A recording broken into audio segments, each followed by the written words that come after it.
जगन्नाथ मंदिर, जो भारत के उड़ीसा राज्य के पुरी शहर में स्थित है, हिंदू धर्म के सबसे महत्वपूर्ण तीर्थ स्थलों में से एक है।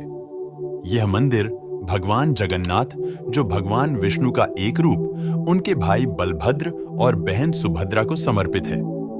इस मंदिर की कथा, इतिहास और इससे जुड़ी मान्यताएं बहुत ही रोचक हैं। आज हम आपको इस मंदिर से जुड़ी एक ऐसी ही कथा के बारे में बताने जा रहे हैं जो शायद आपको पता ना हो। शायद बहुत कम लोगों को ही यह बात पता होगी कि इस मंदिर में केवल हिंदू धर्म के लोगों को ही जाने की अनुमति है। लेकिन ऐसा क्या घटित हुआ जिस कारण भगवान जगन्नाथ जी की यात्रा हर साल एक मुस्लिम की मजार पर आकर रुकती है? तो आइए इस बारे में जानते हैं। भगवान जगन्नाथ का रथ जिस मुसलमान भक्त की मजार पर रुकता है, उनका नाम सालबेग था। सालबेग की माता हिंदू थी और पिता मुसलमान। सालबेग बड़ा होकर मुगल सेना में शामिल हो गया। एक बार जंग में सालबेग को माथे पर ऐसा घाव हुआ जो किसी भी वैद्य से ठीक नहीं हुआ। सेना से भी सालबेग को निकाल दिया गया। इसके बाद सालबेग की मां ने उसे भगवान जगन्नाथ की भक्ति करने की सलाह दी। मां की बात मानकर सालबेग भगवान जगन्नाथ की भक्ति में डूब गया। कुछ दिन बाद सपने में भगवान जगन्नाथ ने सालबेग को सपने में दर्शन दिए और माथे पर लगाने के लिए विभूति दी।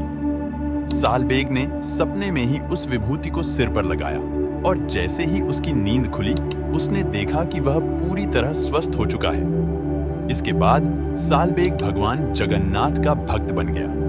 मगर मुसलमान होने के कारण सालबेग को जगन्नाथ रथ यात्रा में शामिल नहीं होने दिया जाता था और न ही मंदिर में प्रवेश मिलता। एक बार रथ यात्रा के लिए जब सालबेग मथुरा से जगन्नाथपुरी आ रहे थे, तो रास्ते में वह बहुत बीमार हो गए। सालबेग ने भगवान जगन्नाथ से प्रार्थना की कि वह सालबेग को एक बार अपने दर्शन दे और रथ यात्रा में शामिल होने का अवसर दे।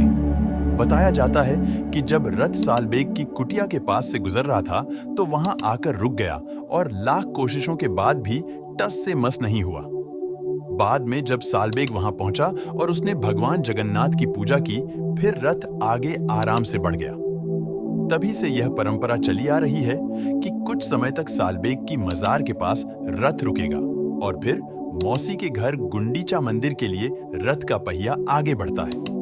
तो यह थी भगवान और भक्त के अटूट संबंध की कहानी, जो हमें यह सीख देती है कि अगर भक्ति सच्ची हो तो भगवान भी अपने भक्त की हर मुराद पूरी करते हैं। तो आपको यह कथा कैसी लगी, कमेंट करके जरूर बताएगा।